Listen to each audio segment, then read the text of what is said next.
Hello everyone. So in the previous session we have seen the types of the plant tissues. So in that one there are two types, that is meristematic tissue and permanent tissue. So the meristematic tissue is having the active cells and it has the prominent nucleus and dense cytoplasm. So here the main important character of this meristematic tissue is it is having the continuous dividation capacity. So after reaching the complete growth, the cells will convert themselves into the permanent tissue. So when they reach their maximum size, shape, and they are capable of performing the particular function, so they are considered that time as the permanent tissues. So in permanent tissues there are two types. The first one is the simple permanent tissue and second one is the complex permanent tissue. So let us see about the simple permanent tissue. In simple permanent tissue, again there are three types. The first one is parenchyma, second one is collenchyma, and the last one sclerenchyma. So in the parenchyma, the cells which are present in the parenchyma, they are very active. So this parenchyma tissue is present in the growing parts of the plant as well as the smooth parts. The parts of the plant which are smooth, in that part we can see the cells of the parenchyma tissue. So here the characters of this parenchyma tissue are, these are very active, these are living cells. The cells of the parenchyma tissue are living, and here we can see the intercellular space between the cells. Here the gap is there between the two cells. So that is called the intercellular space. So here I will give you an idea. So in this is the group of cells. So in this, so between the two cells we can see somewhat space is there. So that space is nothing but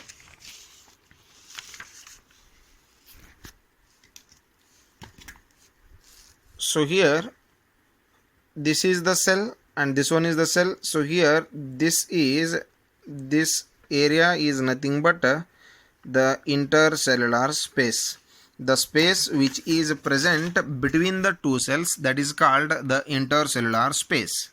So here the intercellular space is present. It means the cells of this tissue are loosely packed. The cells of this tissue are loosely packed, so we can see the space between the cells. So here this tissue is going to perform some main functions, that is it is going to provide the support to the plant body and also it stores the food. So this parenchyma tissue, it provides the support and also it helps in the storage of the food items.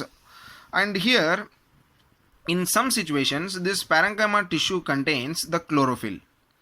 In some situations this parenchyma tissue contains the chlorophyll. At that time this is considered as chlorenchyma. So the parenchyma cells contains the chlorophyll. At that time it is considered as the chlorenchyma, and again so it is going to perform the photosynthesis also. So it provides the support and also it helps in the storage of the food. And here we can see the presence of chlorophyll in these tissue. That time we consider this parenchyma as the chlorenchyma. Chloroplast is present, so it is considered as the chlorenchyma. So here in sometimes in the aquatic plants, so the plants which are living in the water bodies, so those are called the aquatic plants. Here we can see the space which is present between the two cells, it is more, and that presence that space is completely filled with air. In aquatic plants the cells of parenchyma are completely, they are very loosely packed, and we can see much more space between the two different cells. So that space is completely filled with what? The air. So that kind of the parenchyma tissue is called the aerenchyma.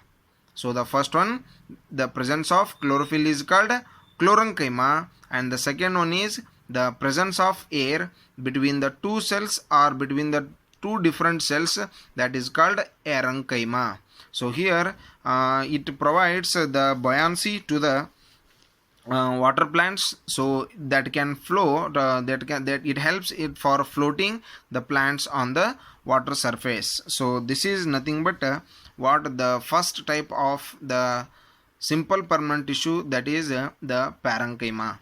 So in this one also we can see the two types, that is the chlorenchyma and the second one is aerenchyma. The chlorenchyma helps in the photosynthesis, and also the second one, aerenchyma, helps in the floating of the plants due to the presence of heavy gas between, or the air between the cells. So that is why it is considered as aerenchyma. So this is about the very important tissue of the plants, that is the parenchyma, and the remaining, that is the collenchyma and sclerenchyma, we will discuss that one in the next session. Thank you and have a nice day.